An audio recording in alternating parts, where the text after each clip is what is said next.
Hello and welcome to the Nightsky Sanctum special, where we are going to help. We are going to help. Where we are going to recreate episode 4 out of thin air. Episode 4 was our lost episode. We had 2 lost episodes due to some computer issues near the very beginning of when we first got started streaming. And luckily with episode 4, a transcript was being built when we lost the episode. So we had a full transcript, that word, that we could use to recreate the situation. And though none of us are professional voice actors, I think everybody did an amazing job recreating that. So what we're going to do is we're going to quickly go around the screen, and we're going to all introduce our characters more or less as they were around the time that episode 4 would have come out. So let's start with Morningstar. Well, hello, my darlings. I am the luminous Morningstar, as you well know. And this evening, or rather, a few months ago, I was the illustrious Elise, our Median Psyche who prefers to get, well, hands other than her own dirty. And I shall do my best to approximate what she was like then. Yeah, you absolutely do. Let's go to Megan. Hi, I play Steph, a Nereid shapeshifter. So at the time of our last episode, they're a fish person just trying to figure out what the heck is going on and using shapeshifting to solve their problems. Mm-hmm. Yeah, I think you really came into your own with the shapeshifting this session. How fun! Anya? Yeah, I'm Anya, and I play Hollis. She is a Gob Baba witch. She, at the time, a little less possession obsessed, a little more I want friends obsessed. And yeah, I think that's where she was at that point. Yeah. And our 4th player at the time was Vespertine, who you can see her information will be in the credits as well. She came back and reprised her role as Madeline, a Gorgon animist, and so she will be joining us for this. Azalwyn had not yet met us or heard about Children of Midnight at the time, but she will be here for the Q&A. So I think with that said, we are going to jump right into it, and we will be here in chat with you. All your chat messages will show up on screen and be preserved for posterity on YouTube later. So go wild. And yeah, we will... So don't say anything too dirty. And we will join back up with you as soon as the episode wraps to do the Q&A, and then we have something special planned for after that. So stick with us in chat and enjoy this. We'll be watching it along with you.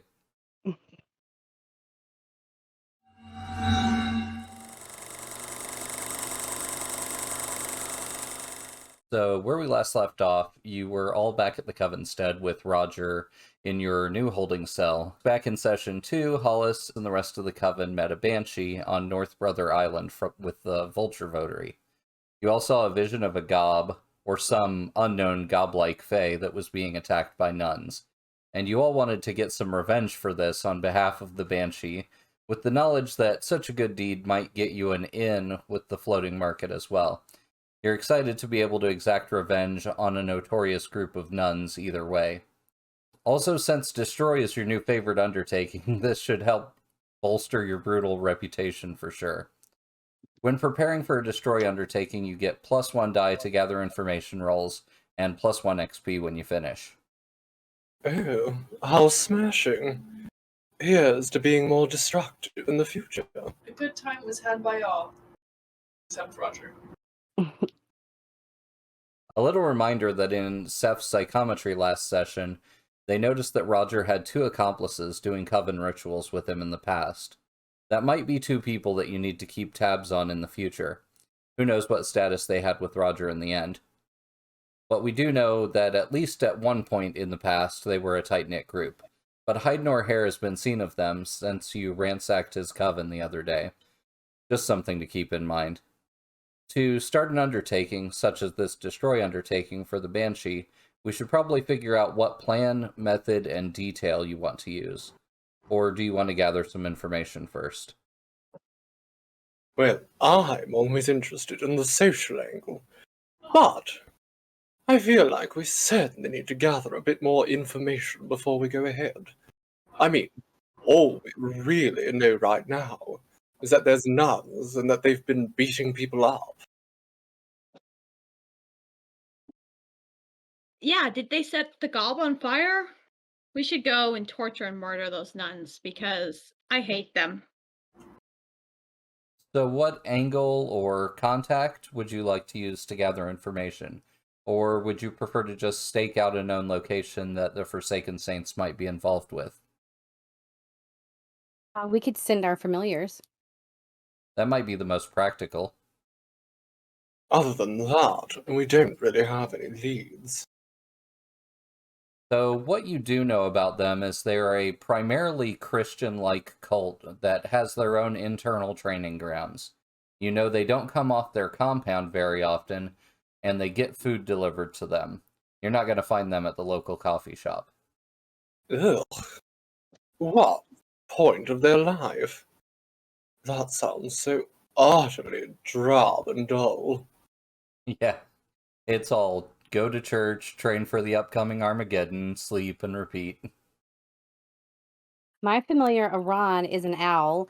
They could potentially scout out the top or fly over just to see if there's any kind of weaknesses, patrol points or anything like that. Sure. Are there any other flying familiars or shapeshiftable familiars? I can shapeshift or shapeshift Ripper. Am I allowed to shapeshift other people's familiars? No, sadly. Iran can go do a flyby and see what he can see alone. Do I need to make a roll or anything? Yeah, since it's gather information, you get to choose whatever action you'd like to use for that. If it goes off my character skills, let's do a survey. I got a 1. Does Iran get bonuses because he's got super good eyesight? Well, no bonuses per se, but he does get a far better fictional position to be in than most other creatures, so the consequences will probably be a lot less dire for him. So what you find flying over is that they seem to have holed up in an old brick elementary or middle school. It's all on one level, and there's this massive playground with a basketball court. They seem to have fenced all around the encampment with 12-foot tall fences and razor wire on top. Of course, Iran can fly over with no difficulty whatsoever. You see a black truck backed up to one of the gates, and there's a blonde man who's talking on the intercom trying to get access to the facility. He doesn't seem to be having any luck. He might be trying to make some kind of delivery, but apparently the nuns aren't having any of it at all. None of them are coming out to talk to him or anything. So Iran flies around until the sun goes down, and the blonde man eventually gets tired of waiting for the nuns and leaves. Iran could fly by and try to peek inside of the windows. Sure, do you want to try a different action for that instead of survey? I'd say that's more specific. Let's do a prowl. Maybe I'll have better luck with that one. Better, but not good. It's a 3.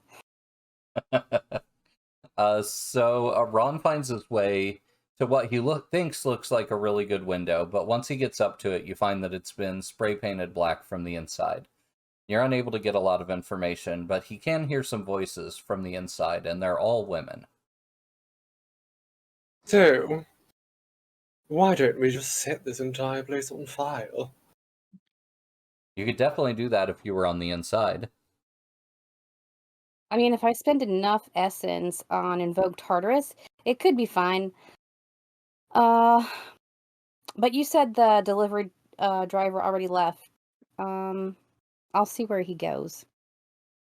Do you want to choose an action to make a roll on? It's a different enough situation. You could probably reuse one of the actions you used previously, because generally you never roll the same thing twice. But since the situation has changed enough, Yeah, I'll follow the truck and survey to see what he's doing. Finally, a 6. all right. You follow him for a long time. He drives north, almost to the edge of Manhattan before he stops again. And you find him banging on a warehouse door trying to get a hold of someone. Someone finally comes to the door all battered, bruised, and bloodied. They let him in, and he brings in this huge heavy case from the back of his van. He's really struggling with it. After a little bit of time, you hear arguing from inside the building. He comes back out, and his load seems to be significantly lighter. He puts the empty case back into his van. You see him sitting in the driver's seat looking at an electronic device, smiling as you watch his bank account increase. He tosses some small electronic stick into the passenger seat and drives off smiling. Well, it is just a fence and some razor wire. Nothing that we can't get around. So, let's focus on the school. We have his license plate. We can track him down later, if necessary. So, are we thinking of something like an assault plan, or... I suppose they don't have any individual guarding the front gate. No, not as far as Iran detected. Nobody at the gate, just an electronic device for communication. No guards or anything like that on the outside. So if one had a way of getting over the fence, or through the fence, then it shouldn't be all too hard to infiltrate this place. I have crafting tools. Would that be something reasonable to get us inside? Yeah, we could try that. Let's do a 0 dice roll and see if your crafting tools have something in them that's big enough to cut through, like, a wire fence. It's unlikely for a crafting set, but it could happen. I got a 2. Well, I think you probably have some wire cutters, but when you take a really good look at them, while you think they could snip through some of the wires, it's probably not going to be able to make enough of a hole to get a person through. They'd probably break or at least get extremely dull before then. Perhaps Hollis could freeze it and break it, just like they did with the glass at the museum. So we'd be thinking about like an arcane plan with Invoke Tartarus as the detail? Cool. I'm full up on essence, so that would not be a problem. Does everybody want to go in together after she blows the entrance?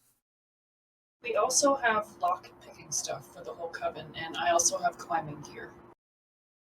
Standard lockpicking gear could probably get you through that front gate. It'd be tough, but not nearly impossible, so worth an attempt. So we'd be looking at a 2-prong approach where you have a couple of people going in with lockpicks, maybe from the front, and another couple of people going in from the back. That way, if one group gets caught or run off, they can just come back and join the other group. I can certainly try my hand at the lockpicking. And whoever the other player is could assist or be a lookout. I could join Elise and help with lockpicking and lookout. Well, I'm more than happy to have company, darling. All right. So if you need additional dice, you could push yourself or you could take a Fey Bargain. This is going to be controlled and at reduced effect because of their tier. So, a Fey Bargain and an assist from Madeline means 3 dice. Okay. I'm thinking for a Fey Bargain that maybe Nun is watching you from one of those blacked out windows. Maybe they have little eye holes scratched out in it. So you're going to get 1 fate added to the Coven, and they know somebody's trying to get through the front, but they're not going to involve themselves directly. It's a failure at a 3. Let's see. Because this is controlled, you still have some options. You could try again with a different mechanism, a different action, or you could press on, just moving it up to risky instead of controlled. And that allows you to make another roll with the same number of dice. Of course, you could also withdraw and try a different course of action. Well, if I make things risky, then that's kind of everyone's problem now. Well, even if you do get run off, at least you have the other two making their attempt from the other side. Right. I shall try again at risky. Oh, the same thing. A failure at 3. So I think one of your lockpicks gets jammed in the lock. You won't be able to pick it. You see some lights turning on from behind the blacked out windows, and now you can hear some shouting from that front area. Some kind of alert or warning. I was thinking of turning Rupert into a large badger to assist Hollis in digging through the fence on the opposite side of the compound. Okay. I don't know if a regular badger could be big enough or strong enough to get you under it relatively quickly, but there is an ability called Dire Form that allows you to take superhuman physical feats while shapeshifted. So if you shapeshifted into a badger, you could use Dire Form, and that would make short work of the area under the fence. Of course, you could always just try shapeshifting into a rhino and charging the fence. What do you say, guys? Should I just bash down the fence? Well, I don't really see why not. I mean, I highly doubt in the middle of Manhattan that they've thought to make their fences rhinoceros-proof. But perhaps tap the fence very quickly to make sure it's not electrified. That could be a good thing for Madeline to check since they're already there from the front. You could use craft or study, or of course you could just touch it barehanded. I suppose I could do a finesse and throw a dagger at the fence? Yeah, I think that would probably be risky and reduced effect. A 4, partial success.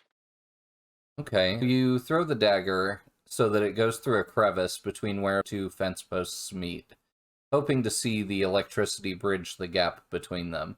And that's not really what you're seeing happening. It doesn't look like it's probably electrified, but you might have to trust yourself to decide to go get the dagger back with your bare hands, because it's wedged in there pretty well. Well, I'm super curious, so I'm gonna go grab it. Nice. Can you roll 2 dice for that? I got a 5. Okay. So you pulled the dagger out, and there was no electricity running through it. You do hear someone shout something at you in the distance, and then you hear the sound of metal hitting the other side of the fence. And you see a crossbow bolt go skittering across the empty playground on the other side of the fence. You got pretty lucky that it hit the fence post instead of you. Are you two taking evasive maneuvers to get away from the crossbow-wielding nuns and the fence that you've just determined is not electrified? Absolutely. So you're able to make your way a couple blocks away until you don't feel like you're being watched anymore. But just as you start to feel like you're in the clear, you see a church bus turn the corner. It seems to be headed straight toward you. It's long. It could probably have 30 or 40 people in it. It's white with black lettering, and it says on the side, Sisters of Perpetual Flagellation. The driver seems to be fixated on Elise. He's driving toward you right now. Can I take over the bus driver's mind so that they just stop? A complete success. All right. You can describe what happens then. As the bus is barreling towards me, I put my hand to my head and my other hand forward to direct my mind and my magical ability into their mind and reach in there and figure out what the bloody hell they're doing, and then cause the driver to drive off in another direction. Yeah, so the information you get from him is that they were driving around the city and they got a call from the sisters on their bus radio that you or some other people were trying to break into their building.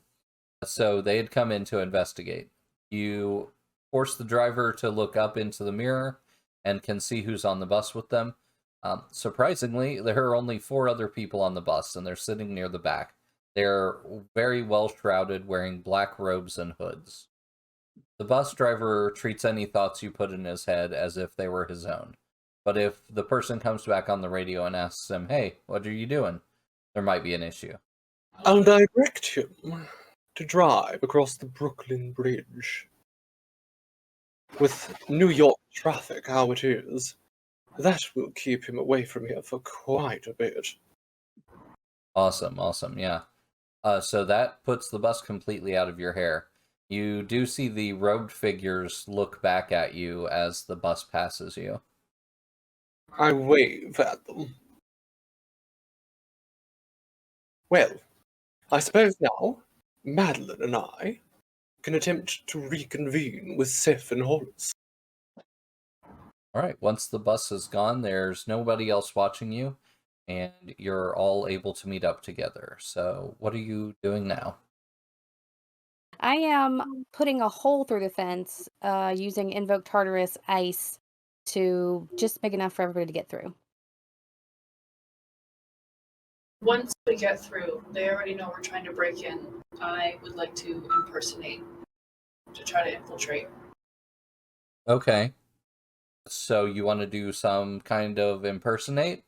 What kind of Jesus do you want to look like? Black Jesus. Going old school. We have to convince the white nuns, though, so... Okay. Then Hugh and McGregor Jesus. Oh, very nice. These are not the witches you are looking for. That's usually a study roll for impersonation, but let's do a fortune roll based on this convent here.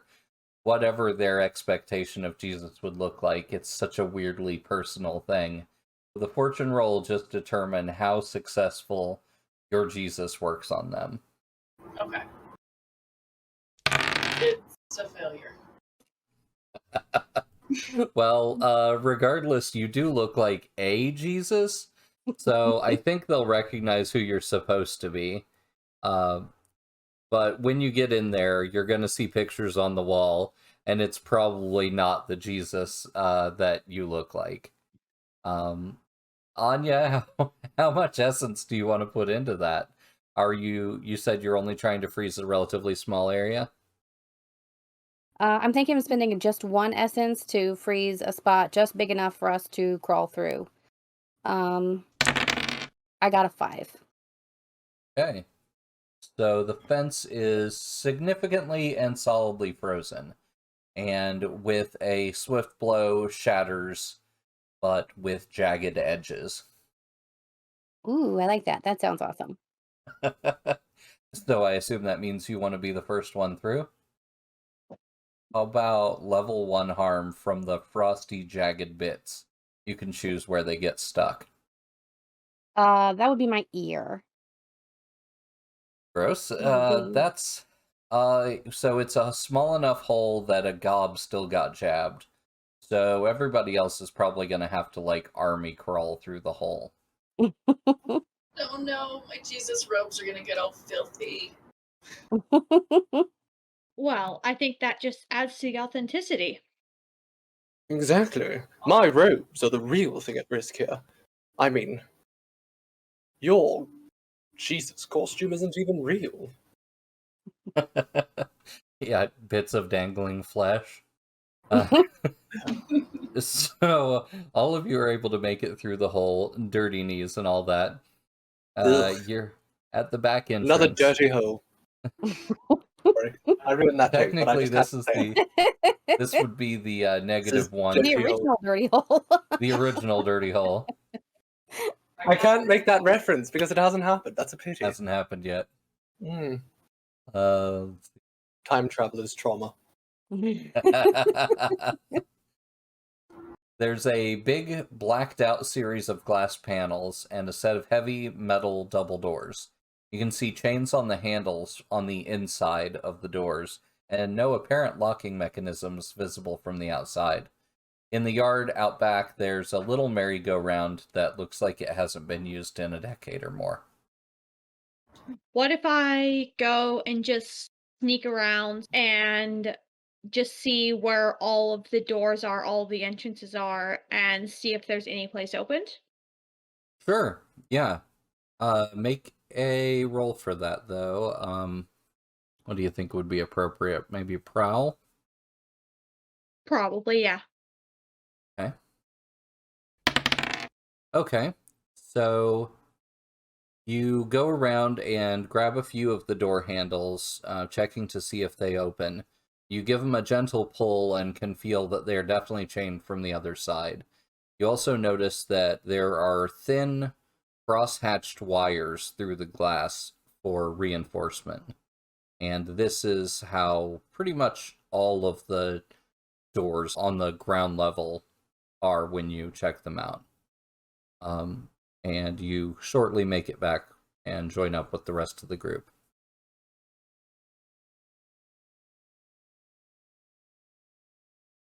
Is there roof access? We could send up a flying familiar to check. You mentioned previously there's a dilapidated playground on the property, right? Yeah. So could we take the chains from the swing sets and tie the doors closed from the outside? I can use craft to get the chains down.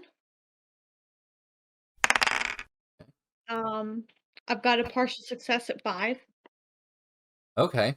So you gather more than enough chains to lock probably these back doors up. However, as a consequence, it sounds like there are people scrambling around up on the roof.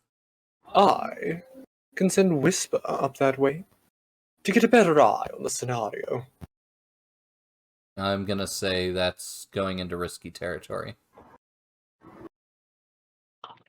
Well, my survey is rubbish, but if I do it with a fake bargain, perhaps it won't Okay. be too bad. This building, it's consecrated against witches. So when Whisper goes up there, it transfers pain directly into you through your familiar, like level 1 harm, holy burns. That wasn't a good roll. My turn. I'll send a Ron up as a protect action to get Whisper off of the building. Okay. That is a partial success. Okay. So the spider does need to get off the roof, but I think also it's going to be able to gather a little bit of information. What it sees is that there are 3 nuns up there. They have a roof hatch that they've opened and come out of. It's currently propped open, and they are passing crossbow bolts up to the front nun, who's readying a crossbow and about to take a shot. Iran is in their crosshairs as they are flying toward Whisper to get him off the roof. That's gonna be risky. I'll prowl and come from real low angle and grab him and go back undercover really quickly. That's a failure with a 2. Okay. So the nun takes a shot at Iran, but misses, and we're going to instead go to Desperate. Now the other nuns are getting armed and into position. So, what are you all going to do? Let's put on a show with Jesus. I have Death's Blessing, and I can alter myself to look like I've been shriveled up, my body desiccated however I want. I could run out into their view, and Jesus steps into view and grabs my wrist, and I desiccate in his grasp. Ooh, that's good. That's convincing. So, like the opposite of Lazarus, you're instantly killed by Jesus, like Raiders of the Lost Ark. If we're gonna put on a show, we have to make it a good one. Yeah. So, a group action then. Well, if we're going to do things as a group, I'd like to be involved. I would like to physically take over one of the nuns with my mind, and then have them bow and prostrate themselves before their lord. Okay, that sounds like maybe a setup action before Hollis and Seth do their group sway or something along those lines. I would like to take over the crossbow-wielding nun, and then, when they do their thing, I shall have a genuflect right there. Okay. You'll need to find a safe place for your body when you leave it behind as you take over the body of the nun. I shall move into the shadows of the building. I could have my panther stand over Elise's body. Oh, how kind, darling. So, I'm going to go do that. Are we all ready to go afterwards? Absolutely. Well then, I reach out with my mind to take over the nun who is wielding a crossbow. I would like to spend a bit of willpower to get an extra die for that. Oh, it's a partial success. That puts you fully in their body. Your body is well protected from above by the panther, and though not so much from below. I'm going to say the partial success means that your body has come to rest in an ant bed. So when you come back to your body later, one of your body parts is going to be quite bitten up. Level 1 harm, ant bites, you can pick where. God. So my legs are going to be covered in bites.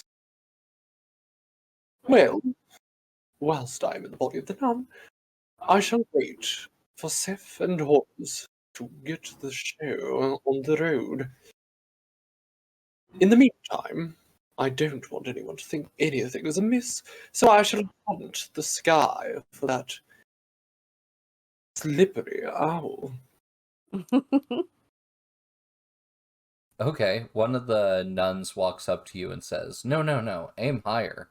Remember, the bolts always fall as they fly, sister. So I guess this is a good time for the two of you to do that sway. This is a 5. A complete success at a 6. There we go. We're golden. Nice. So your plan goes off without a hitch. Wherever Seth grabs Hollis is the spot where she desiccates. Hollis is gonna run in screaming, "Hail Satan!" I'm going to raise one hand towards Hollis, belt out some kind of exorcism Bible verse.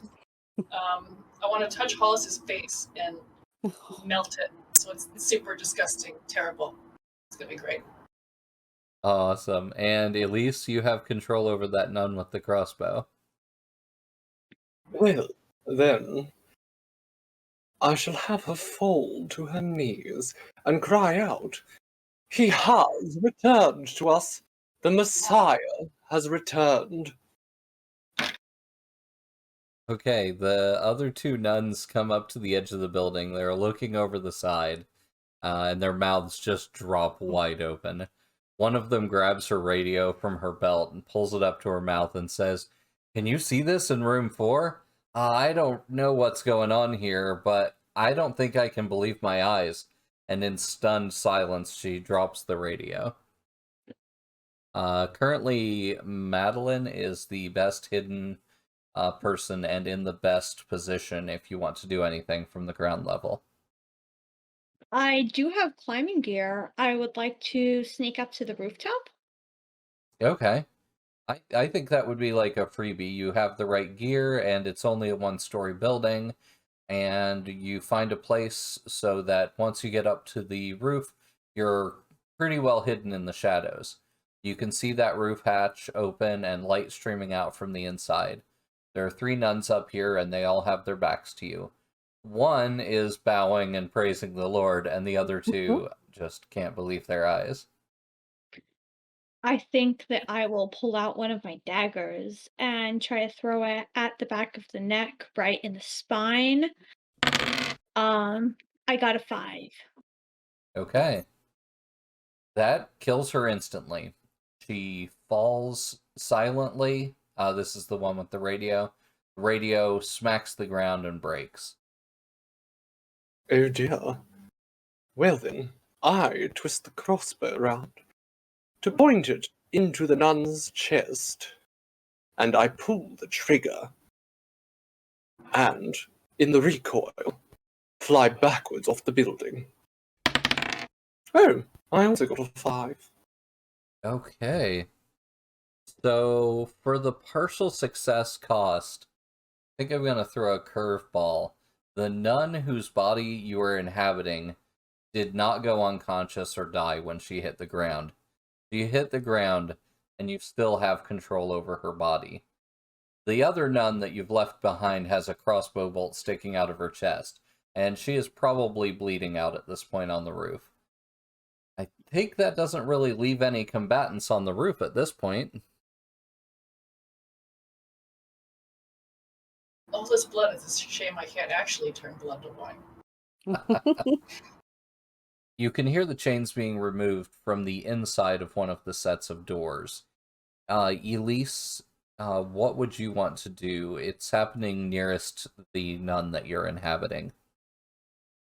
Well, I shall head on over to the door that is opening, so that there's somebody there to greet them. A friendly face. Dragging yourself with your broken legs towards the front door. Well, let's do a 1 die fortune roll to see how well you're able to move despite the injuries that the nun has sustained. A complete success. Okay. So I think you do have a broken leg, but you're still able to hobble over to those doors just as they finish unlocking them. Maybe you did something crazy with her pain receptors or something and just turned them off completely. But when the door opens, you see 5 nuns. They're all standing in a perfect V formation. The one at the center is wearing a different, more elaborate outfit than the other 4, and has a very stern look on her face when she sees you. We're gonna go to desperate position now, and they are asking for a report from you. They look really concerned that something's up. I plaster a look of wonder upon the nun's face, and I direct myself at the one in the most elaborate costume.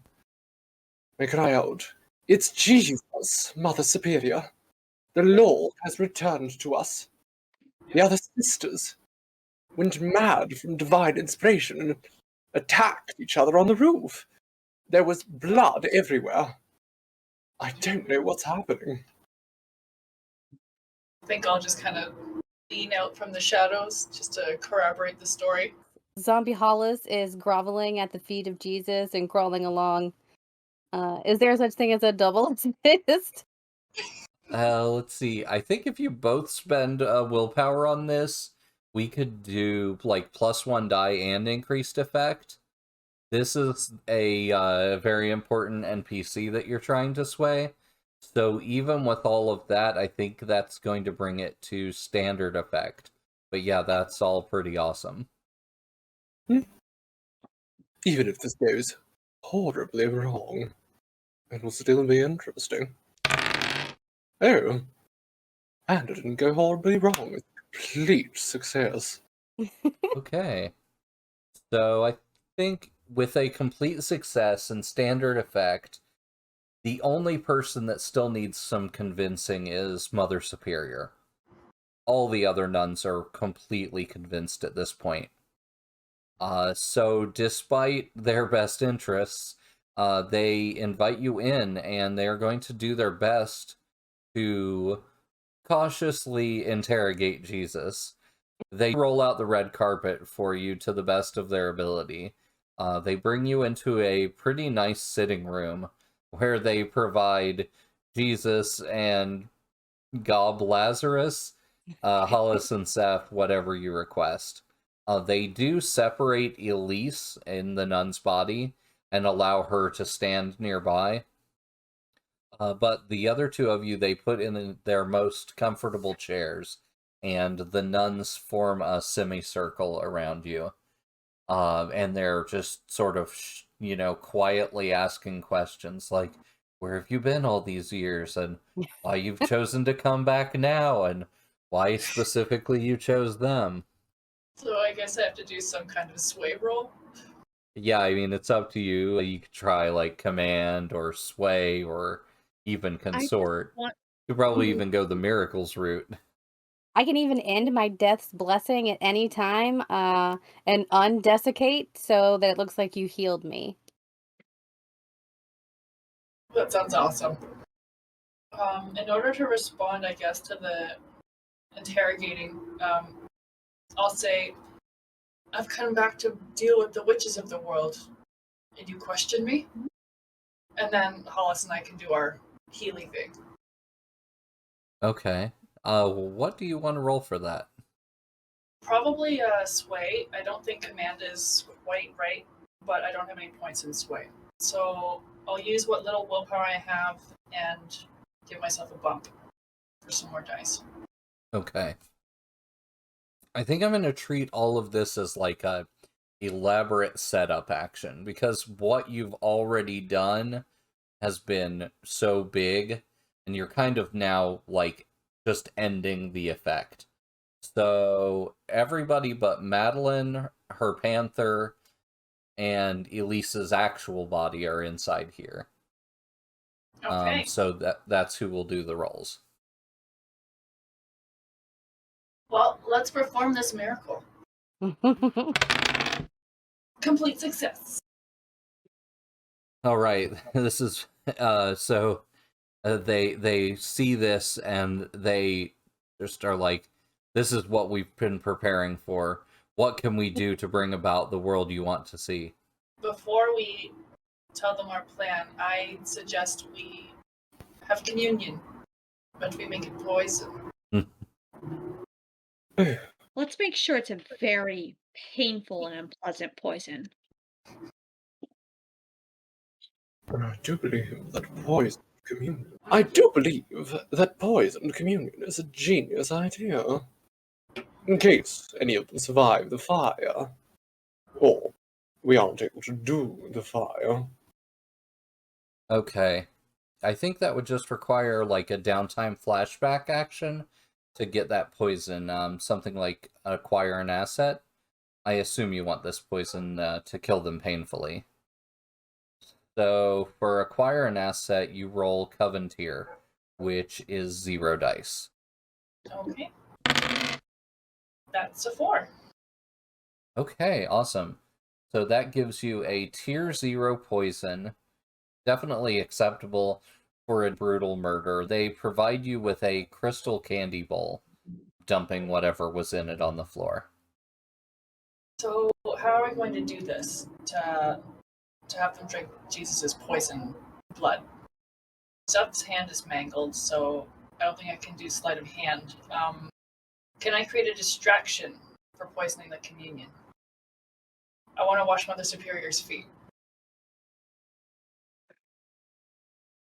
Well, if the poison doesn't work, I could invoke Tartarus and set the building on fire.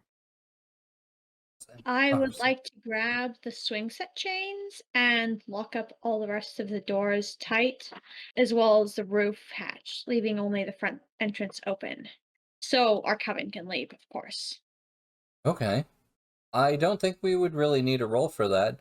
You have plenty of time while they're inside, and yeah, the other nuns return with the oil, water, and some buckets very shortly. Listen, once our dear Jesus has poured their blood out into the crystal bowl, I would like to finesse the poison into it and drink from it first. This nun's body really doesn't matter, after all, so if she dies, that's fine. I shall take a sip to sway them. I don't think they need any more convincing with sway. Well, then I shall like to utilize a fey bargain for the finesse. Okay. I think I have a good fey bargain for that. Since that body is about to die, and you're about to return to your body, the one with the ants all over it on you, you'll scream out. How fun. Oh, my. 2 6s. Oh, wow. I think that actually might be our first critical success on an action roll. So you get what you wanted, and you get a little something extra. You sneakily get the poison into the blood, and you have absolutely convinced them all to drink. So that's what happens. One by one, they drink the poison. Of course, it's going to take a little while for it to get to full effect. And what do you think about for that little extra bit that Mother Superior gets on the radio and calls up some extra people from the rest of the compound to come join the communion? Smashing. Okay, so she gets on the radio. Come on up, take your communion with Jesus. What? No, this isn't a joke. I'm using my earthly authority to bring you all here. And shortly thereafter, 2 additional people come up from the basement, and they want to drink as well. So you basically have everybody in the compound here drinking this poisoned blood. Now might be a good time for us to see what this poison looks like on the people who drank first. Well, my nun is likely going to do everything in her power to prevent those symptoms from showing. Okay. So the Mother Superior and 3 other nuns haven't had a chance to drink yet. You see a man come up from the basement. He's wearing a mask over his face and wearing monk robes. His robes, though, are peeled down off of his top half and resting at his belt, so his chest and his back are exposed. He's completely bald, and his bare chest and back, his head, and his face are completely scarred. Every inch of visible skin is completely scarred. And he's looking at you all through his eyelids that are scarred nearly to being fully closed. A lot of the wounds on his back are actually still fresh. And you can see a cat of 9 tails at his side just hanging there. The cat of 9 tails and his back are still dripping fresh blood. Shortly thereafter, another nun comes up from the basement as well. She's wearing a nice outfit, but it's not the same as what Mother Superior's wearing, but it definitely indicates some elevated status compared to the other nuns. She's wearing steel-spiked shoulder pads and has a club at her side with a weird strip of metal running down the side. Sounds like these religious folks are just kind of into BDSM and they don't want to admit it. Yeah, so the 3 of them are up in the room with you as this body that Elise has taken over finally expires. Elise wakes up in her body outside of the building screaming. You're back in your body and very surprised by what you found.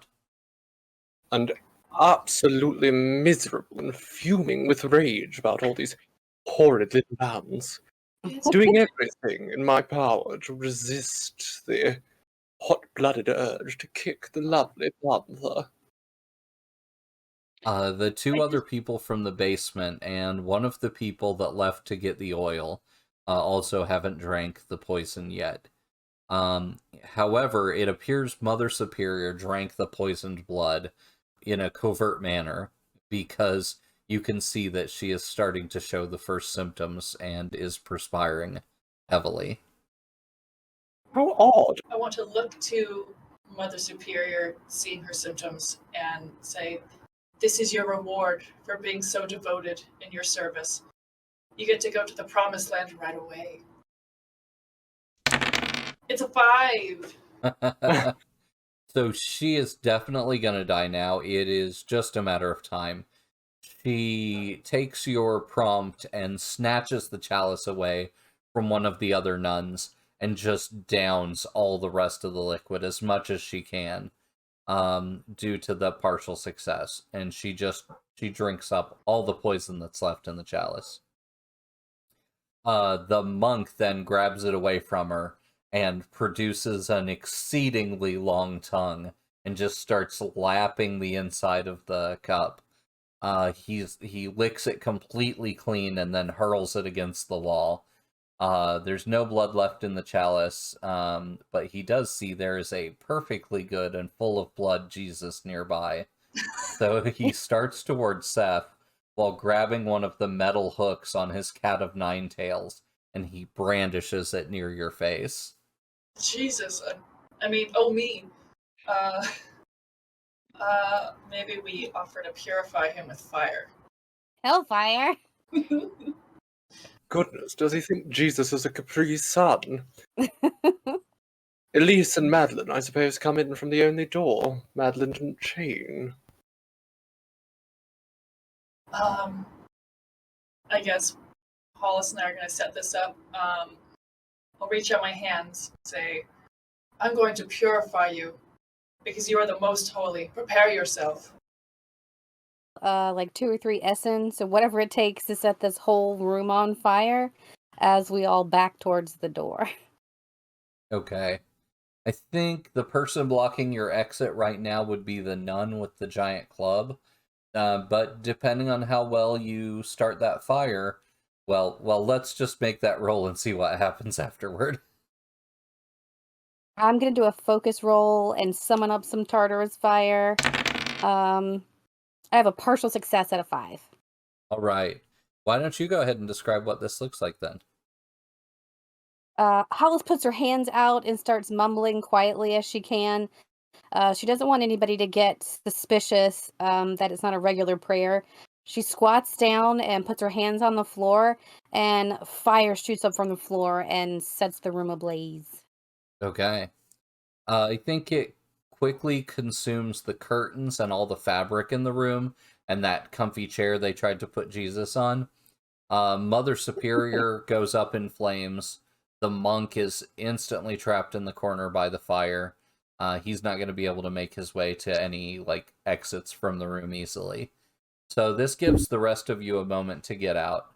The remaining nun, however, readies her club, and as she does, she flicks a huge blade. The whole length of the club swings out and clicks when it gets into place. And it looks like she's trying to brave the fire and actually use her body to trap Hollis in the room. Of course, having no idea that Hollis is generally immune to the fire she creates. She wants me to stay and die. Maybe if she thinks I'm staying, she won't hit me with her sword glove. Am I able to help Hollis? Yeah, prowess roll to just grab her by the shirt and jerk her out of the room before the other lady can get to her. If Hollis is up for that, then yeah. So that would just cost a willpower for a protect action. I have 3 prowess, but I only have 1 willpower to spare, so I might trauma out. What if my panther bursts into the room and grabs Hollis? I got 2 6s. Wow. Well, you actually recover a willpower then. So yeah, you can describe that. My panther bounds in, jumps on the nun's back, and topples her over. I grab Hollis in my mouth and run right out. Right. The nun just falls face first right into the flames. I think that puts all 4 of you in a safe place. Well, as safe as you can be in a building that's on fire. Safe enough that we could check the basement. Yeah, so it's an old schoolhouse. It's mostly brick, so the fire shouldn't spread much outside of that room. Yeah, let's find the stairs and check it out before we leave. Jesus wants to take a little break anyway. And who knows, we might find some more potential victims down here. Okay. Oh, as a quick little side note, as far as the rule for like important NPCs goes, if they don't die on screen as a direct result of your actions, it's best to never assume that they're dead. As far as getting into the basement, I don't think there's any roll needed. You can just follow the trail of the blood from the monk. Once you make it down to the bottom of the staircase, you find a boiler area down here. It's been converted into like an underground training room, a martial arts studio of sorts. But also apparently training in taking pain. So there are all kinds of like torture implements lining the walls. A dozen or so St. Andrew's crosses, stuff like that. There are also metal manacles hanging off the boiler. People get strapped to. This is probably how they're deadening their nerves so that they can do some of the superhuman things that people say they can do. Are we thinking like a group action to scour the basement for any victims or anything useful? Oh, goodness, darling, give me a moment to wind down after that titillating description. I shall lead us in a little hunt with my telepathic powers, coordinating us to survey the basement. Mine's a failure. Mine's also a failure. Yep. Mine is also a failure. Oh, wow. 3 fails in a row. And Anya, and your result? A complete success. Hallelujah. Oh, wow. Oh, wow. Savior. Okay, so you find the armory. There Ooh. are smaller versions of the melee weapons that you saw, that nun with the snap out blade. You find training batons and their box of contraband, wallets, cell phones, little tablet computers, cigarettes, and anything else they've taken off the nuns over the last few months. Is there a cat of nine tails in the armory? Yeah, I think you find one. It's just not as fancy as that other one you saw, just leather straps, no dangly metal bits.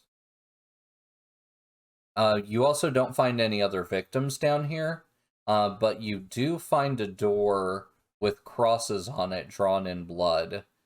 Once you all have a chance, you open that door and find that the room inside has a dirt floor, and you have a sneaking suspicion that this is where they bury the bodies. So it's probably in need of a consecration or something like that. I think that's a coven ritual we can get eventually, right? I know Hollis has a thing about grave dirt. If you dug down in there and you could get your hands on some bones, well, Hollis could grab like a dead guy's hand and be like, "What's up?" I want to take one of those big switchblade weapons that they have. I'll dig down and put some finger bones in my pocket. I want to snap up one of those cat of nine tails. And I'll take the cigarettes and wallets as well. There could be pictures in the wallets. That might be good for Seth for impersonating. Take Oh, some yeah. too. So, do we want to call it the end of the undertaking, or do you guys want to go back up to the burning room and see if anyone survived? Well, when you put it that way, we sort of have to. I mean, if they're alive, it's an opportunity to spit in their faces. Yeah, I feel like we should go check on those people and steal their weapons if they're still there. Okay. When you climb back up, you open the door and find that the fire has put itself almost entirely out, except for the Mother Superior's body, which is still burning from the oil at her feet. The corner of the room where the monk was trapped is completely untouched by fire, and he is nowhere to be found. And that window leading out into the schoolyard is broken, and the other nun is also missing from the fire. It looks like they probably escaped through the window, but in their rush, they did leave that fancy cat of nine tails behind. I'm gonna pick it up and swing them both around to see which one feels better. We should certainly get out of here before company arrives. Okay. As you're leaving, you hear the sounds of sirens in the distance, and within minutes, you have made it back to your boat and are headed back to your Covenstead. Hollis is an absolute powerhouse this session. I think everybody played an MVP level part. When we're back at our Covenstead, I would like to take everybody out to my graveyard circle and have everybody sit in the dirt, and we all put our fingers and toes in the ground, and I look up to the moon and call out and asks for the moon's blessing. But what about those other fingers? They're still in my pocket. We consecrated that ground. The souls remain restless.